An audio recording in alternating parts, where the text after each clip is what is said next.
In IELTS speaking, you'll never know what topic you have to talk about on test day. To get a high score, you'll need to know how to talk about a range of topics so you'll be ready for whatever question the examiner asks. In this video, I'm going to help you out by showing you the 20 most common IELTS speaking topics.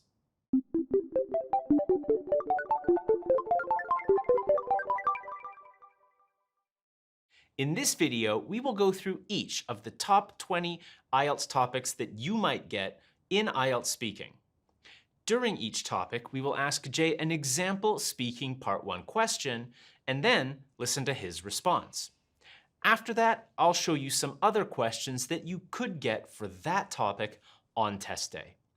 Now, before we begin looking at the most common IELTS speaking topics, make sure to hit that subscribe button for the best IELTS test prep videos on the internet. Let's start with the first topic you might have to talk about on test day. The first topic is animals. All right, when you hear the topic of animals, maybe you think of words like pet, captivity, endangered, extinct, and so on. So they're all great topical words, but it's very unlikely that you'll use words like that in part 1 of IELTS speaking, because the examiner will ask you pretty simple questions. You won't need sophisticated vocabulary like that. Are you ready for your first question? You can pause the video and try to answer the question yourself, or you can watch Jay give his response. Let's talk about animals. Do you like animals? Yeah, in general, I like animals. I think I've become a little bit more discerning as I've aged with regard to which animals I like. For example, I don't like silly, jumpy dogs anymore. I like quiet, placid dogs. Great. Did you notice how straightforward the question was?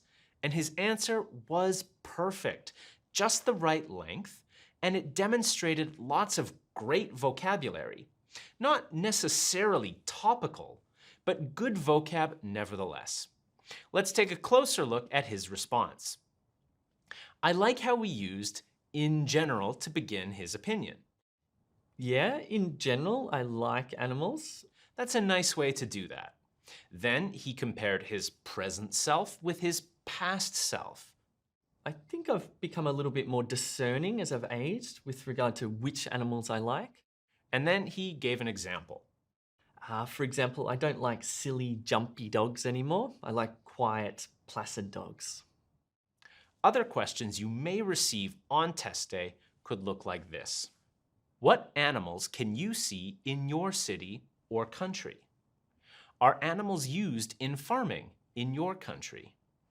What animal would you like to see in the wild? These 3 questions, along with many more animal-related IELTS speaking questions, can be found in E2's IELTS Topic Toolkit ebook. This ebook contains over 100 pages of speaking questions, topical vocabulary, and other resources you can use to learn more about the 20 topics in this video. You'll be prepared for any question you get on test day. You can get this ebook for a reduced price by clicking the link in the description below. Let's take a look at another common IELTS speaking topic. Let's talk about art. I don't know much about art, and maybe you don't either. I mean, maybe you didn't study it in high school or university, and while I'm sure you can appreciate painting or sculpture or fashion, perhaps you really don't know much about the topic. And that's okay if you don't know much about art, like me. You don't need to have a background in the topic. You just need to have opinions. You have opinions about art, right? Ready for the question? Let's talk about painting and drawing. Did you enjoy painting and drawing when you were a child? Well, if I remember back to primary school or high school, I have to be honest and say that I didn't really enjoy art. I wasn't good at it, and that was probably the main reason why. Maybe if I were better at drawing or painting, I would have enjoyed it more. Ah, nice work. Nice grammar. You see, That was pretty straightforward. Let's take a look at some of his language. He used a nice little strategy to buy some time and help him think at the beginning by saying, well. Well, if I remember back to primary school or high school, Then he used a nice phrase, I have to be honest, before providing his opinion. And then he gave a reason. I have to be honest and say that I didn't really enjoy art. I wasn't good at it, and that was probably the main reason why. His last sentence used very complex grammar. If I were, I would have. Maybe if I were better at drawing or painting, I would have enjoyed it more. This is a solid answer. Note that he didn't use any fancy art words like aesthetic or graphical or symmetry. And that's fine. You don't have to in part one. Part one is all about you and your opinions and experiences.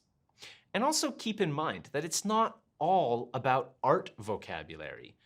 Jay used lots of great general vocabulary and grammar in his delivery. His pronunciation and fluency were perfect. So relax. You don't have to be an art critic to score well with a topic like art. Here are some other art questions that you might receive on test day in part one speaking. Do you think painting and drawing are important activities for children? Do you ever paint or draw now? Do you think adults should paint or draw more? That was art. Let's take a look at another common IELTS speaking topic. Let's talk about communication. Personally, I'm all about communication. I've studied linguistics and I'm a teacher, so I feel confident with this topic. But what about you? Maybe not. But again, you don't know what question you're going to get. And despite it being topic-based, it's probably going to be a very general question. All right, let's get ready for the question. Let's talk about writing. Do you prefer to write letters or emails? I think handwritten letters are very beautiful, and on special occasions they're great, but email is so much more efficient, both to write and to send. Nice answer. As you heard, he didn't talk for very long. You really want to speak for about 10 to 15 seconds for each question. That's only a few sentences. And remember not to rush. Speak as clearly as you can. Really focus on your delivery. When you answer, answer from your personal opinion. Use your own thoughts. Don't try to say something that will impress the examiner or something that you think the examiner wants to hear. Express your own thoughts. There are no right or wrong answers. There's just language. The examiner doesn't care what your opinion is. They care how varied and accurate your grammar and vocabulary are, and how well you deliver your speech. Other communication questions might include, how often do you send letters or emails? When did you last receive a handwritten letter? Do you think people will still send letters in the future? That was communication. Let's take a look at another common IELTS speaking topic. Crime.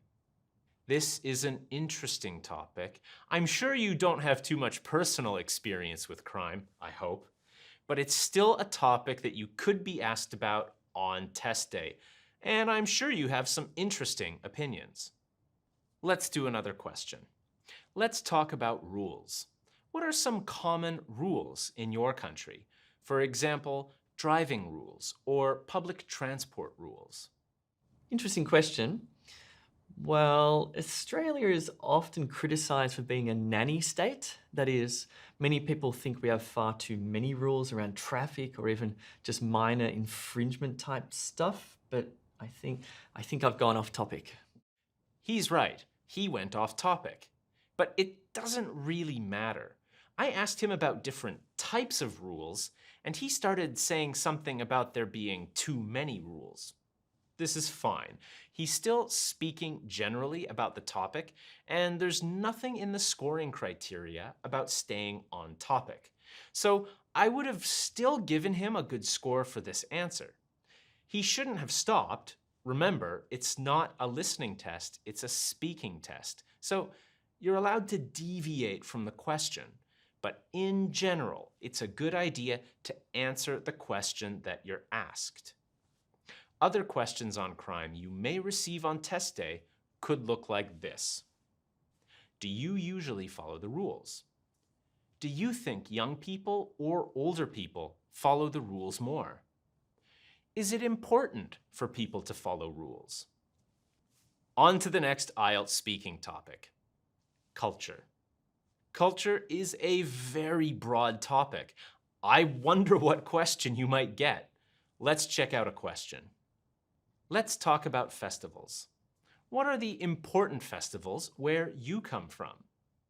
Well, when I think of festivals, I think of music festivals, but I wouldn't say any are more or less important. But yeah, there are lots of music festivals, including weekend festivals where you camp, or day jazz, or even reggae festivals. How do you think Jay went with this question? Sometimes when you answer questions you're not quite sure about is you waffle.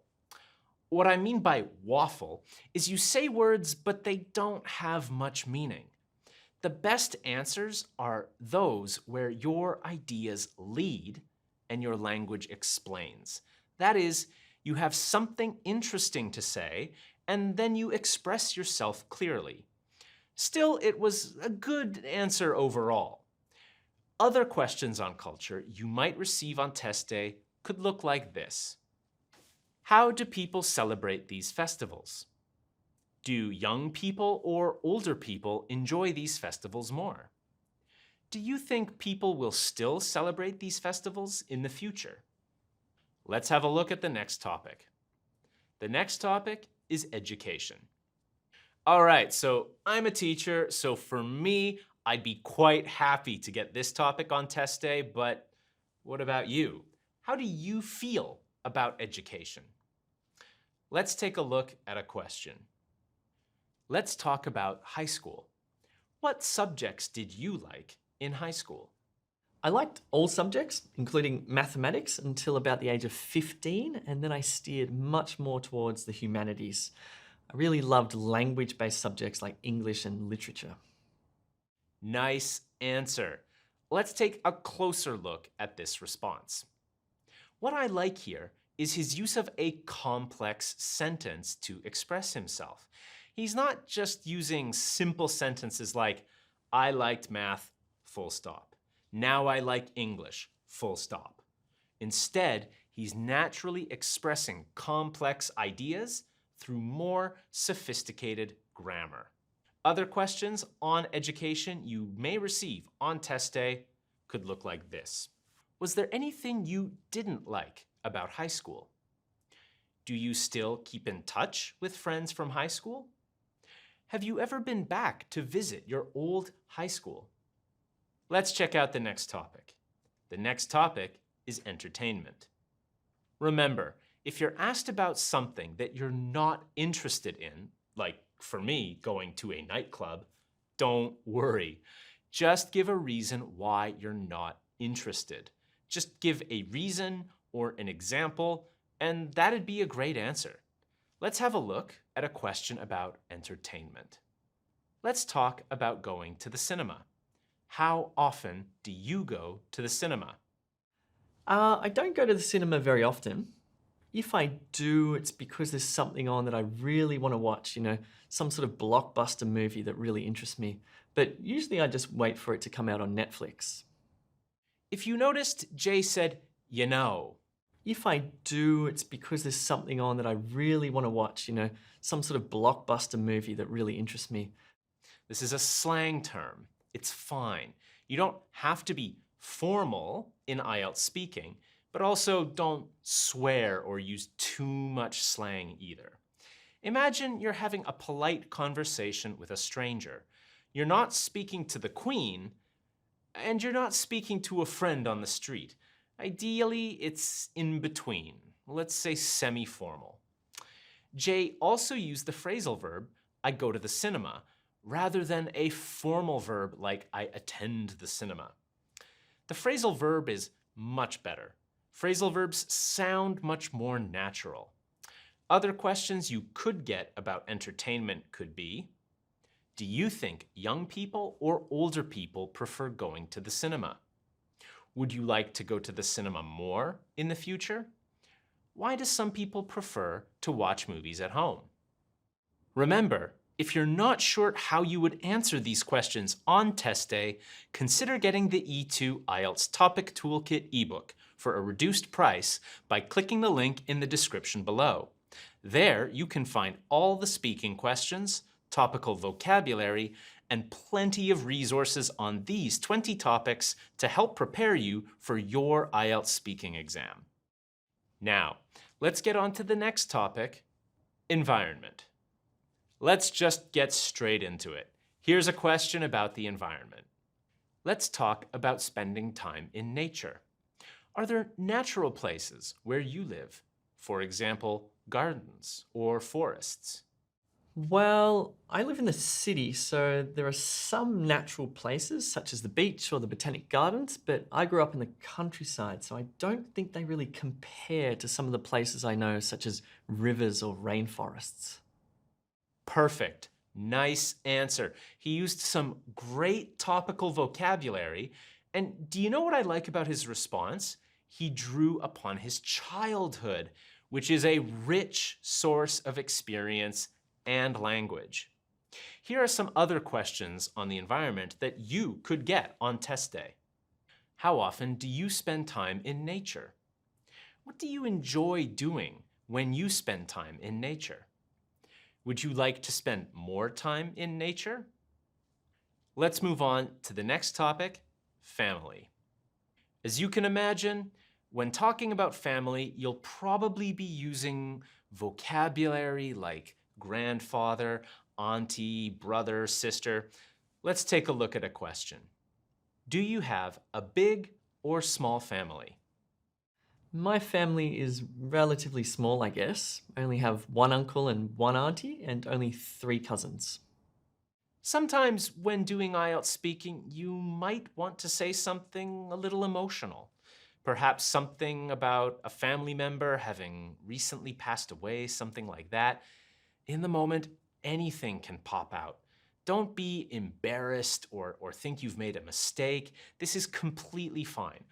Of course, don't say anything rude or too weird, but if you say something personal, that's fine. The IELTS examiners have heard everything you can imagine, so it doesn't faze them. Other example questions you might get on test day could be, what do you enjoy doing with your family? Have you ever been on holiday with your family? Will you see your family more or less in the future? Let's check out the next topic, food and farming. Food and farming? Let's see a question. Should children learn to cook at school? Should children learn to cook at school? I've never considered that, but I think it's a great idea. I think it's really important to educate children about nutrition, and cooking lessons would really help their understanding of what's in the food they eat. Great. So here Jay bought himself some time again by repeating the question. Should children learn to cook at school? Don't do this too much, but this was a difficult question. And he actually said, I've never considered that, but I think it's a great idea. This was also a good way to buy a little more time to think of his answer. It can be good to use these techniques when you get a question that is strange or unexpected. Here are some more questions on food and farming. What's your favorite food? Is there any food you don't like? Did you learn to cook as a child? Let me show you the next topic. The next topic is global issues. Global issues. Uh-oh, tricky one. Let's have a look at a question. What languages do you speak? Well, I speak English, obviously, and I speak intermediate Indonesian, and I'm currently studying Farsi, but I'm really a complete beginner. I have studied other languages though, such as Korean and Kannada, which is a South Indian language, as well as Yungamata, an Australian Aboriginal language. That was too long, wasn't it? Jay's right. That was a long answer, but it's fine. It was really coherent. He structured his answer really well by saying and, but, as well as. So although it was a long answer, it wasn't waffly. It was coherent. Coherence is an important part of the IELTS speaking criteria. It really means how well you organize your response, including the use of pronouns and conjunctions and discourse markers. Though for IELTS speaking, I wouldn't recommend using discourse markers such as in addition or furthermore, because they're used more for writing. So when we speak, we use markers such as so, if, when, or and. Here's a few more questions on the global issues topic. How did you first learn English? Do you think all children should learn a second language? What language do you think will be the most dominant language in the future? Let's take a look at the next topic. The next topic is health. Ready? Here's a question on health. Do you think you are a healthy person? Yes, I eat well, I sleep well, and I exercise quite a lot. I mean, I watch my macronutrients, so I don't eat many carbohydrates, and I make sure I sleep at least 8 hours every night, and I exercise usually 3 or 4 times a week. Nice response. Again, great structure. One thing I noticed was the use of a contraction, don't, instead of do not. And that's perfectly fine. It's a natural part of spoken speech. You are not marked down for using contractions. Here are some more questions on health. What do people your age do to stay healthy? Would you like to change your lifestyle to be healthier? Should schools teach children about health? Let's take a look at the next most common IELTS speaking topic. Media. Media, like YouTube. Remember, if you're not yet a subscriber to this YouTube channel, you should click that little subscribe button. It won't take you long at all. We release top quality IELTS videos that will help you pass your exam.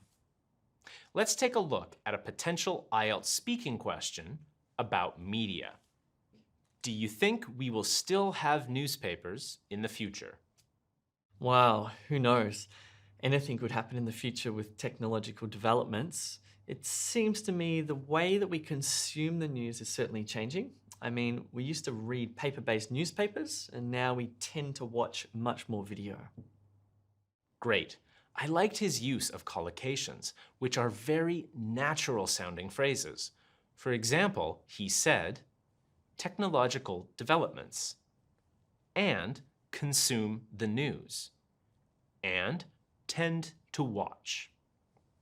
All these are great collocations or natural-sounding phrases. Vocabulary includes single words, but it is much more about phrases. You're actually scored on your collocation use under lexical resource or vocabulary. It's called idiomatic language.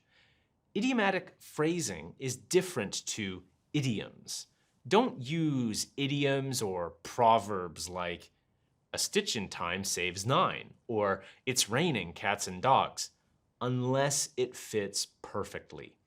Idiomatic phrasing is like what Jay did, usually consisting of 2 words like an adjective and a noun like technological developments. This is the type of language you want to use. Here are a few more questions you might get about media. Do you ever read the newspaper?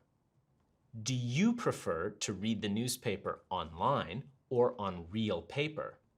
Why do some people not like reading the newspaper? Let's take a look at the next topic. The next topic is money. Here's a question you might get on test day related to money. Are you saving for something special at the moment? Right now, I'm not saving for anything, but I am paying off a small loan. So I guess in a way, I'm saving to pay off a loan. I'm hoping to have the loan paid off within 4 to 6 months. Now, did you notice that he used a lot of present continuous then? Grammar is super important in the speaking test. You need grammar to express yourself, but you don't need to use any crazy grammar. The questions the examiner will ask you will require you to reply in the present simple, or present continuous, or maybe future simple. So in part one at least, that's pretty straightforward in terms of grammar. The main thing is, don't overthink it. Here are some more questions related to money. Are you good at saving money? When did you first start earning money? Do you think children should learn about money in school? Let's move on to the next topic. Let's talk about science and technology. But before we talk about science and technology, let me remind you that you can find over 100 pages of speaking questions, relevant vocabulary, and resources for all 20 topics in this video in the E2 IELTS Topic Toolkit ebook. It even comes with a sample essay for each of the 20 topics for writing task 2, so it can help with your writing as well. Click the link in the description below. Again, I can't recommend our topic toolkits highly enough. Here's a question on science and technology. How often do you use your mobile phone? Oh my God, I use it a lot. I think I use it like 4 to 6 hours per day, but I listen to a lot of music when I work, and I also listen to a lot of long lectures. So I try to monitor my usage of websites and apps that are a waste of my time. In conclusion, I think I use it quite to my advantage. That conclusion was weird.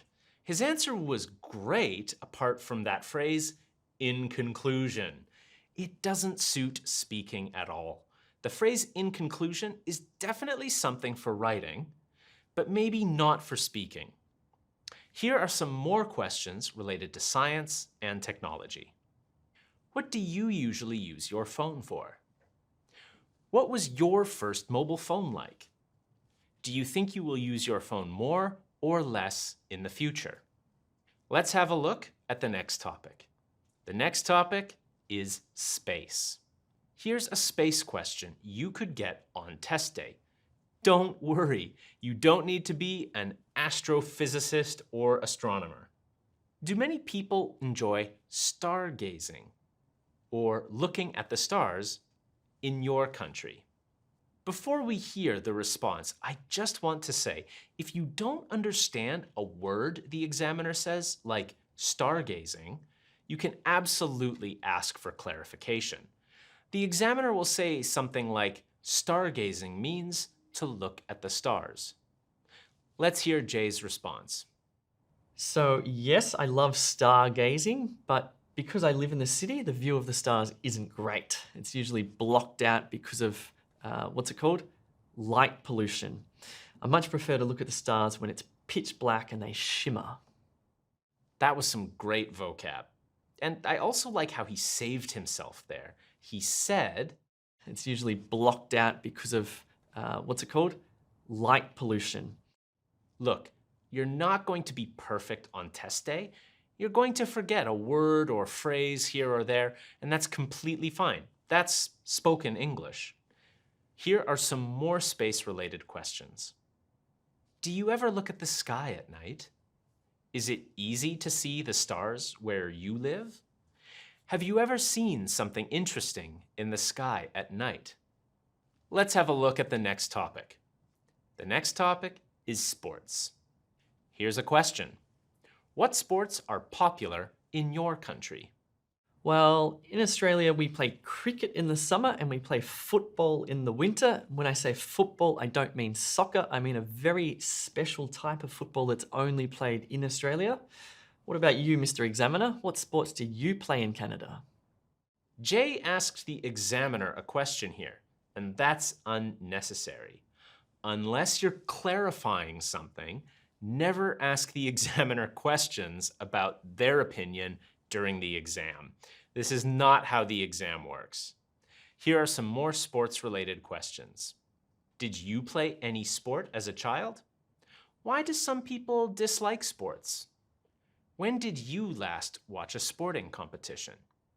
Let's look at another common topic, transport. With this topic, you know you'll be likely talking about buses, taxis, planes, or trains. Here's a question. How do you usually get to school or work? To get to work, I walk. I live about 5 minutes from the office, so it's very convenient. It's not a particularly nice walk, but I'm glad it's so close because it means I can get out of bed late. This question was almost too easy for Jay. He had to think of more things to say to extend his answer. You could see that he had to add information to his answer to flesh it out a bit more. Never respond with just, I walk.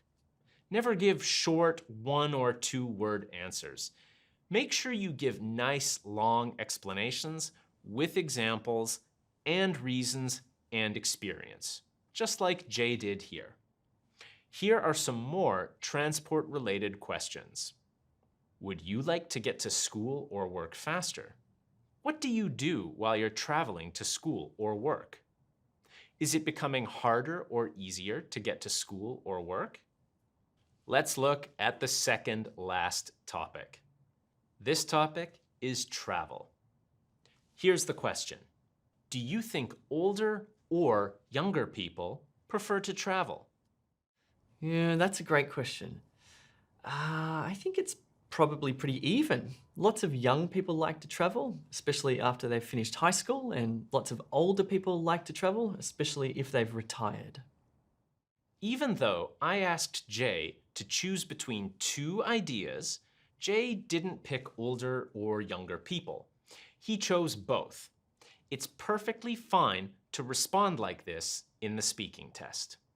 Here's some more travel questions you might get on test day. Do you like traveling? Have you traveled outside your country much? What problems can people face when they're traveling? Let's look at the last most common topic you might get on test day. Work. Work.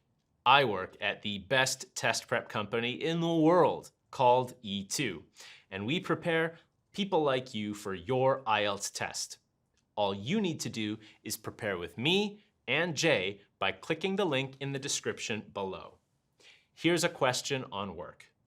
What are some common jobs for young people in your country? In my country, young people usually work in hospitality, working as waiters or waitresses in cafes or restaurants, or they work in retail, working as shop assistants. But there are lots of different jobs young people do. Great. Good, clear response. Here are 3 more questions related to work. When did you get your first job? What did you like about your first job? What job would you like to have in the future?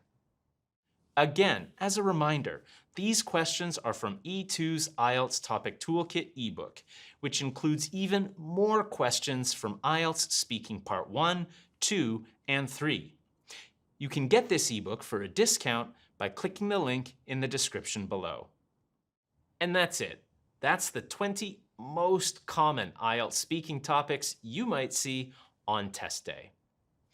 So, the most common topics are animals, art, communication, crime, culture, education, entertainment, environment, family, food and farming, global issues, health, media, money, science and technology, space, sport, transport, travel, and work. If you've ever encountered topics that aren't on the list or been asked a really strange question during your IELTS test, put it in the comments below. We would love to read it. Remember to sign up for free on E2 and don't forget to subscribe to this channel. I hope this video was helpful. I'll see you next time.